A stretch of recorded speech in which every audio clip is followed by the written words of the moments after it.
코로나가 심했을 때에 우리가 마스크를 벗고 코로나가 심했을 때를 이제 지나가고 마스크를 벗고 거리두기를 해제한 이후에 많은 사람들이 다시 이전과 같은 그 일상을 우리가 회복할 수 있을까라는 이런 생각을 많이 했었습니다. 코로나가 완전히 끝나지 않았기 때문이죠. 지금도 우리가 코로나 걸릴까봐 불안하기도 하지만 이전처럼 처음에 코로나가 막 시작되었을 때보다는 불안하지는 않습니다. 어떻게 보면 이 현상이 괜찮아졌다라기보다는 조금 무뎌졌다가 더 적절한 표현인 것 같습니다. 오늘날에 이르기 전까지는 완전히 바뀐 일상을 우리가 다시 온전하게 회복한다는 것이 불가능해 보이기도 했습니다. 또 회복을 하되 후유증 없이 온전하게 회복되기를 바라는 마음은 이 세상에 있는 많은 사람들이 공통적으로 품는 그런 마음이었죠. 교회의 상황도 마찬가지였습니다.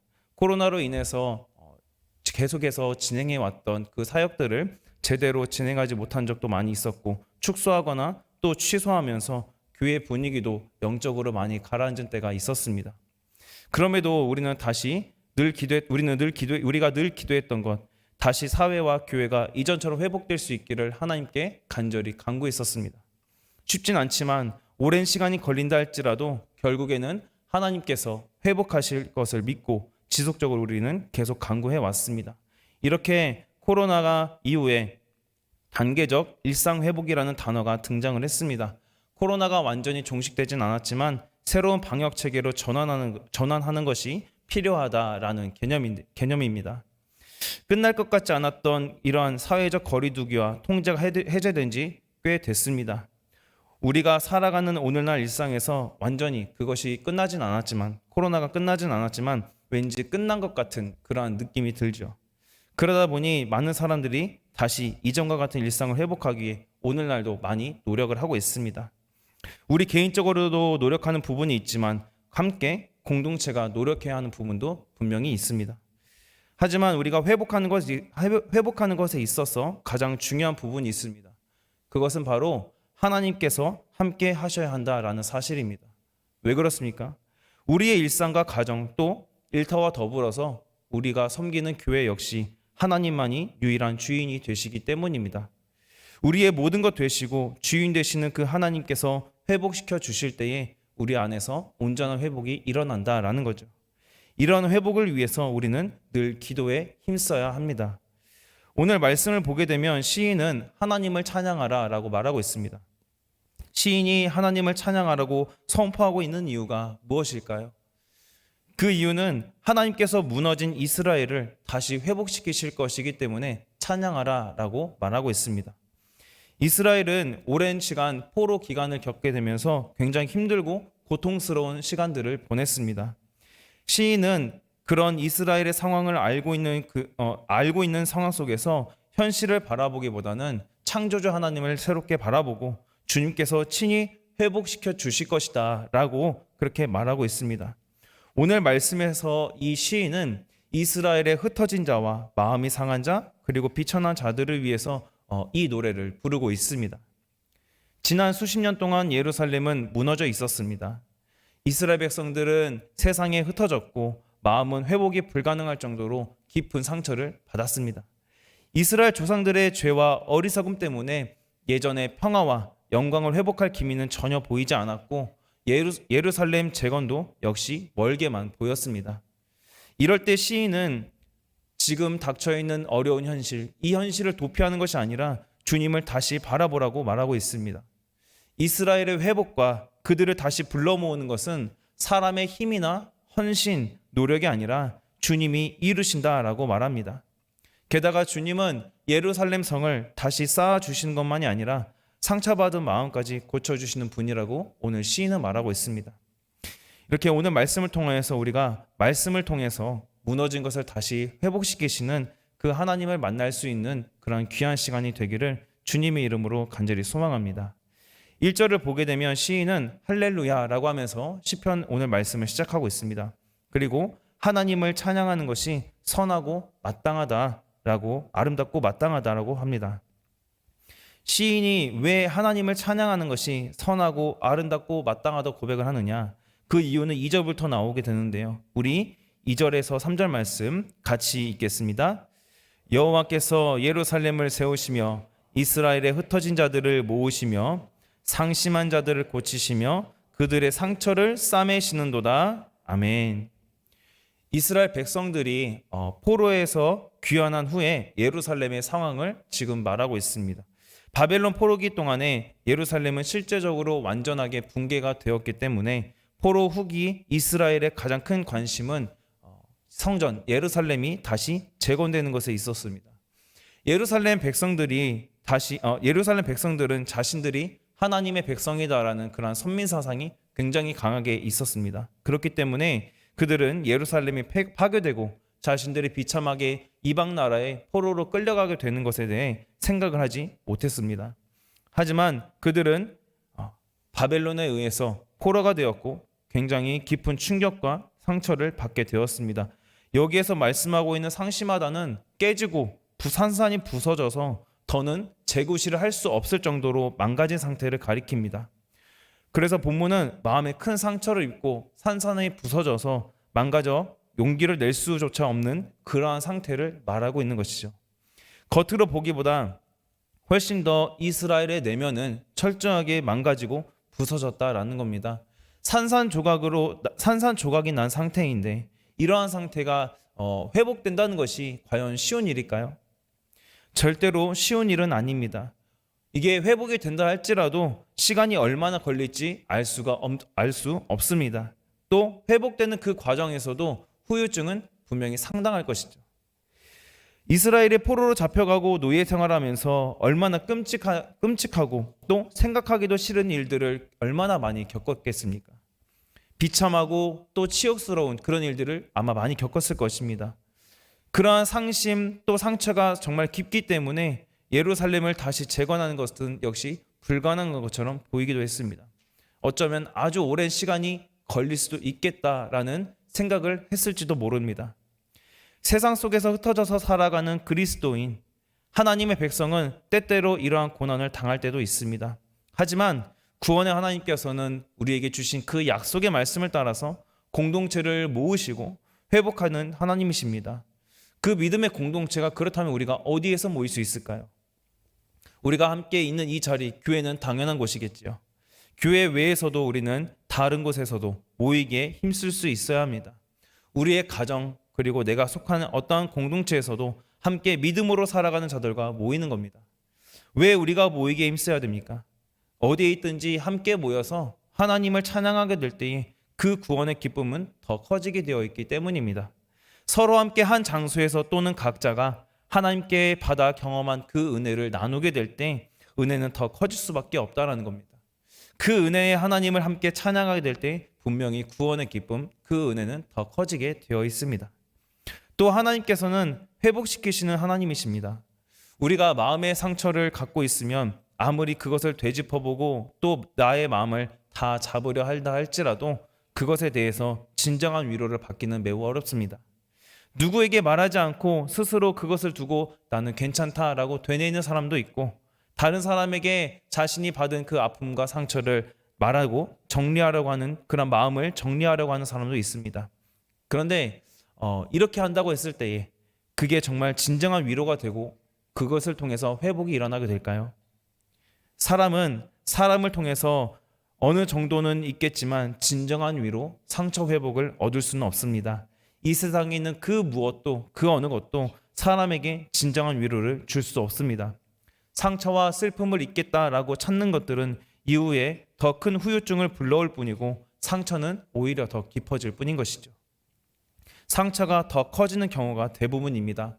그러나 나에게 있는 그 상처를 가지고 하나님께 나아가면 하나님은 우리를 회복시켜 주십니다. 그러면 하나님이 대체 어떠한 분이시길래 우리의 상처를 싸매시고 또 상심한 자들을 고치신다라고 말씀하시는 걸까요? 이에 대해서 시인은 4절부터 창조주 하나님에 대해 말하면서 예루살렘의 재건 또 이스라엘의 그 회복은 사람의 힘이나 능력이 아닌 하나님께로부터 이루어진다라고 말하고 있습니다. 우리 4절 말씀 같이 함께 읽겠습니다. 그가 별들의 수요를 세시고 그것들을 다 이름대로 부르시는도다. 아멘. 주님께서 별들의 수요를 세시고 숫자를 세시고 별들의 이름을 부르신다라고 고백하고 있습니다. 바벨론 사람들은 별들이 나라의 운명, 개인의 운명을 주장한다고 믿었습니다. 그렇기 때문에 별자리나 이런 것들을 가지고 점을 쳤었죠. 흔히 점성술이라고 합니다. 그러나 별의 주인이 누구십니까? 오늘 말씀하고 있는 것처럼 창조주 하나님이십니다. 하나님께서 모든 별들을 만드셨고 관장하고 계신다라고 시인은 고백하고 있죠. 게다가 별들의 숫자 역시 주님이 정하신다라고 말하고 있습니다. 광활한 우주에 별이 얼마나 많이 있습니까? 저 우주에 있는 그 별들의 숫자를 세시고 이름대로 부르시는 분은 오직 하나님밖에 없습니다. 하나님이 왜 전지전능하신 분인지, 왜 창조주이신지 잘 보여주는 말씀이죠. 또 하나님은 위대하시고 능력이 많으시고 지혜가 무궁하시다고 시인은 찬양하고 있습니다.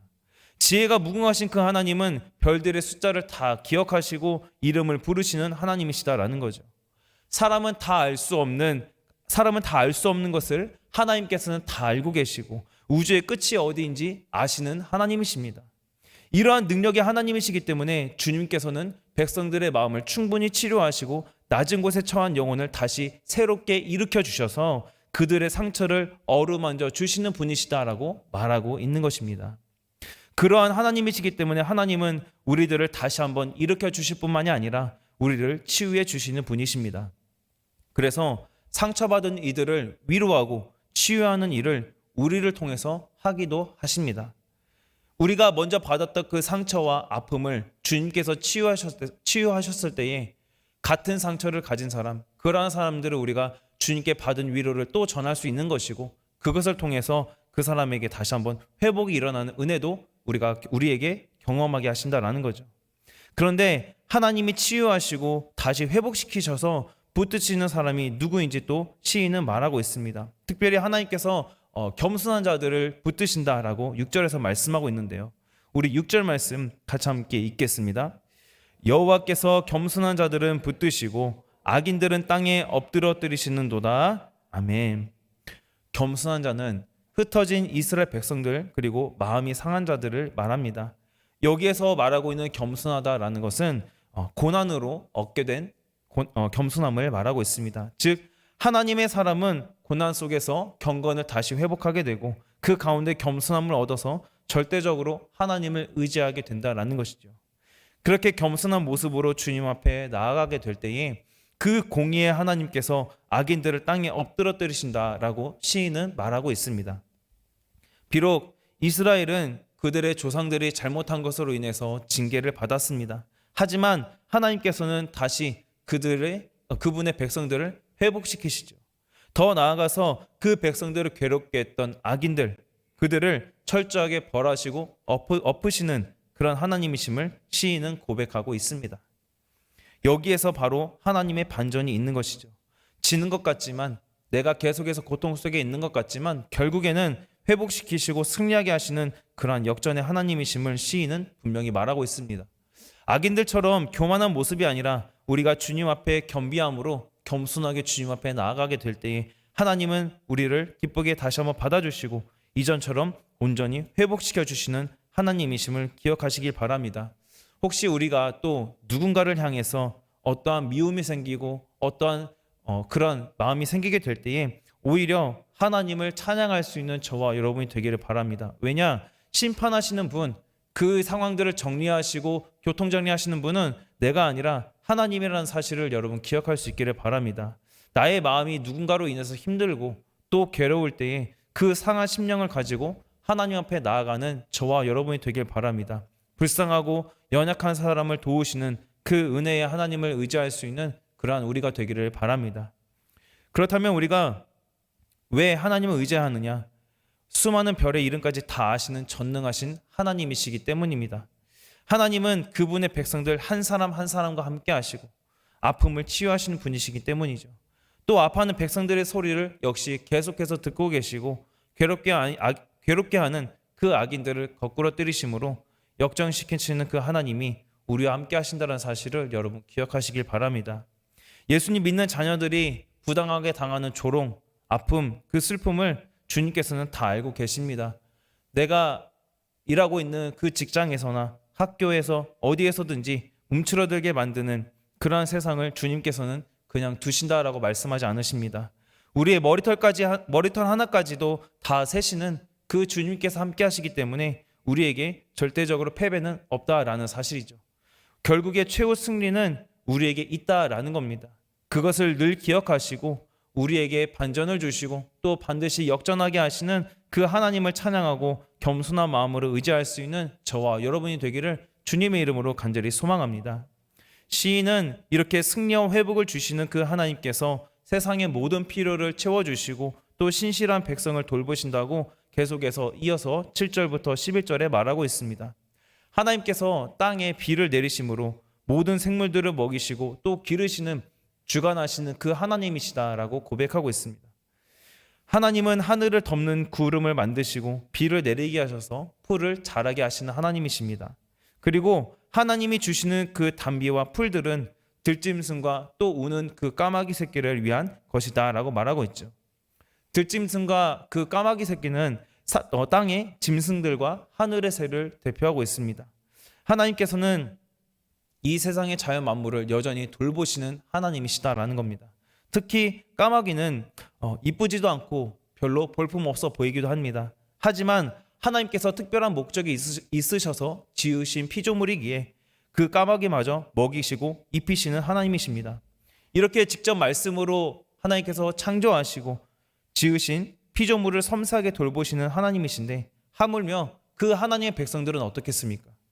하나님을 경외하고 하나님의 인자하심을 바라는 자들을 하나님을 기뻐하시고 당연히 우리들을 돌보시는 하나님이시다라는 겁니다. 그래서 10절에서는 시인은 이렇게 말하고 있습니다. 우리 10절 말씀 같이 함께 읽겠습니다. 여호와는 말에 힘이 세다 하여 기뻐하지 아니하시며 사람의 다리가 억세다 하여 기뻐하지 아니하시고 아멘. 여기에서 말하고 있는 이 말은 군사력을 상징합니다. 그리고 사람의 다리는 튼튼해서 잘 뛰는 다리를 가진 용사를 말하죠. 즉 하나님께서는 어떤 군사력, 용맹하고 튼튼한 그 용사들을 기뻐하시는 하나님이 아니다라는 겁니다. 세상 나라들이 그렇죠. 하나님을 모르고 경외하지 않는 그 이방 나라들은 하나님을 섬기지 않습니다. 그렇기 때문에 자신들의 군사력을 자랑하고 있고 정예 부대를 자랑하기도 합니다. 군사력이 강하다라고 생각하기 때문에 자신들의 나라를 보호하는 이는 자기들이 키우고 있는, 자기들이 데리고 있는 군대다라고 그렇게 생각을 합니다. 그렇기 때문에 하나님을 찾지 않는 교만함이 있죠. 하나님은 절대로 이러한 자들을 기뻐하지 않으신다라고 말하고 있습니다. 오히려 하나님께서 기뻐하시는 자는 하나님을 경외하고 하나님의 그 인자하심을 바라는 자들을 기뻐하신다라고 말하고 있습니다. 우리도 역시 마찬가지입니다. 10절에서 말씀하고 있는 것처럼 세상의 것을 의지하는 사람은 주님께서 절대로 기뻐하시지도 않고 도와주지도 않으십니다. 심지어 하나님께서 전에 어떤 일을 해결해 주시고 함께 하셨음을 경험했음에도 불구하고 하나님보다 세상을 의지하는 이도 있습니다. 사업이나 가정에서 또는 일터나 교회에서도 우리가 어떤 일을 세우고 또 일을 하게 될 때에 항상 잊지 않고 기대해야 하는 것이 있습니다. 그것이 무엇이냐? 바로 지금까지 함께 하셨고 지금도 함께 하시는 그 하나님께 모든 것을 맡겨드리고 주님이 일하시기를 우리가 기대해야 된다라는 겁니다. 하나님은 자기 자신이 아니라 하나님을 의지하고 하나님의 은혜를 간구하는 것을 더 기뻐하십니다. 그래서 강하고 똑똑해지는 것보다 겸손함으로 하나님의 은혜를 구하며 찬양하는 것이 더 하나님 앞에 영광 올려드리는 길이다라는 겁니다. 하나님의 자녀인 우리는 삶의 문제를 해결하기 위해서 우리의 소유, 나의 능력, 나의 지인 이런 것들을 의지하면 넘어질 수밖에 없습니다. 주님 앞에서 철저하게 나의 무능함을 고백하고 겸손하게 전능하신 그 주님을 의지하게 될 때에 하나님이 기뻐하시고 친히 인도하심으로 나의 그 문제들을 훨씬 더 유익하게 해결해 주신다라는 것을 여러분 기억할 수 있기를 바랍니다.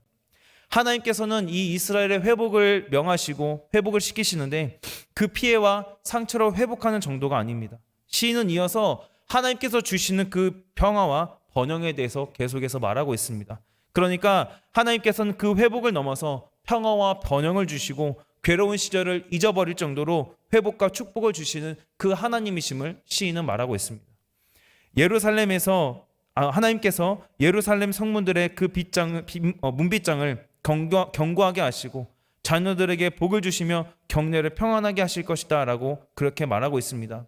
14절 말씀을 또 보게 될 때에 아름다운 밀이 나옵니다. 이 원문을 직역하게 되면 가장 좋은 밀이다 라고 이렇게 번역을 할 수가 있습니다. 즉 하나님께서는 이전보다 훨씬 더 좋은 밀, 좋은 것을 거두게 하심으로 하나님께서 큰 번영을 주실 것이다 라고 말하고 있는 것이죠. 그리고 사철마다 눈과 서리, 우박, 따뜻한 바람과 물을 주신다라고 말하고 있습니다. 하나님께서는 세상을 말씀으로 창조하시고 지금도 그 말씀을 통해서 자연을 다스리시는 분임을 시인은 계속 고백합니다. 이 세상에서 모든 만물을 지금도 사시사철 말씀으로 다스리시며 열매 맺게 하시는 그 하나님께서는 그 열매를 우리에게도 풍성하게 공급하시고 넉넉하게 채워주시는 하나님이십니다. 더 나아가서 넉넉하게 채워주실 뿐만이 아니라 하나님께서는 그 겨울에 꽁꽁 언 얼음을 녹여서 물로 바꾸시기 때문에 우리의 삶도 이와 마찬가지로 말씀을 통해서 바꾸어 가시는 하나님이시다라는 겁니다. 하나님은 다른 민족들에게 주시지 않고 오직 언약 백성인 그 이스라엘 백성들에게 그들에게만 주신 소중한 것이 있는데 그것이 바로 하나님의 말씀이라고 오늘 시인은 말하고 있습니다. 우리 20절 말씀 같이 함께 읽겠습니다. 그는 어느 민족에게도 이와 같이 행하지 아니하셨나니 그들은 그의 법도를 알지 못하였도다. 할렐루야. 아멘. 하나님께서 이 이스라엘 백성들에게 이렇게 말씀을 보이신 그 이유가 무엇입니까? 바로 사랑하기 때문입니다. 사랑하기 때문에 하나님께서 그들을 택하셨기 때문에 말씀을 주신 것이고 또 그 하나님의 말씀을 그들이 알기를 원하신다라고 말하고 있습니다.